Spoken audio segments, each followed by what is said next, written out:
SSC GD 2026 ಒಂದು ಎಕ್ಸಾಮನ್ನು ಬರೆಯುತ್ತಿರುವಂಥ ಎಲ್ಲ ವಿದ್ಯಾರ್ಥಿಗಳೇ, ಇಲ್ಲಿದೆ ಒಂದು ಅಫಿಷಿಯಲ್ ನ್ಯೂಸ್. ಯಾವುದ್ರ ಬಗ್ಗೆ ಅಂದರೆ, ಎಕ್ಸಾಮ್ ನಡೆಯುತ್ತೋ ಇಲ್ವೋ ಅಂತೇಳಿ.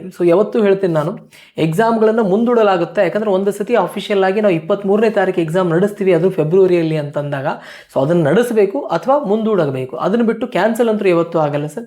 ಈ ಎಕ್ಸಾಮ್ಗಳನ್ನು ಯಾವುದೋ ಕಾರಣಾಂತರಗಳಿಂದ ಅಫಿಷಿಯಲ್ ಆಗಿ ಇವತ್ತು ಬಂದಿರುವಂಥ ನೋಟಿಫಿಕೇಷನಲ್ಲಿ ಏನಂತ ಹೇಳಿದ್ದಾರೆ ಅಂದರೆ, ಈ ಎಕ್ಸಾಮ್ಗಳನ್ನು ಮುಂದೂಡಲಾಗಿದೆ ಮತ್ತು ಯಾವ ಡೇಟ್ಗಳಿಗೆ ಅಂತೇಳಿ ಅವರೇ ಇನ್ಫಾರ್ಮ್ ಮಾಡ್ತೀನಿ ಅಂತಲೂ ಹೇಳಿದ್ದಾರೆ. ಮತ್ತು ಇನ್ನೊಂದು ಮೇನ್ ಇಂಪಾರ್ಟೆಂಟ್ ಮಾಹಿತಿ ಏನಂತಂದರೆ, ಇದರಲ್ಲಿ ನಿಮ್ಮ ಸ್ಲಾಟ್ ಬುಕ್ಕಿಂಗ್ ಏನಿತ್ತು, ಇನ್ನು ಮುಂದೆ ಈ ಒಂದು SSC GDಗೆ ಯಾವುದೇ ಥರದ ಸ್ಲಾಟ್ ಬುಕ್ಕಿಂಗ್ ಇರುವುದಿಲ್ಲ ಅಂತ ಹೇಳಿದ್ದಾರೆ. ಡೈರೆಕ್ಟಾಗಿ 8 ಅಥವಾ 10 ದಿನಗಳ ಮುಂಚಿತವಾಗಿ ನಿಮ್ಮ ಸಿಟಿ ಇಂಟಿಮೇಷನ್ ಬಿಡ್ತೀವಿ, ಮತ್ತು 2 ಮತ್ತು 3 ದಿನಗಳ ಮುಂಚಿತವಾಗಿ ಅಡ್ಮಿಷನ್ ಕಾರ್ಡ್ ಬಿಡ್ತೀವಿ ಅಂತ ಹೇಳಿದ್ದಾರೆ. ಇದರ ಪ್ರಕಾರ ನಮ್ಮ ಪ್ರಿಪರೇಷನ್ನ ಇದೇ ಥರ ಮುಂದೆ ಜಾರಿಗೊಳಿಸೋಣ.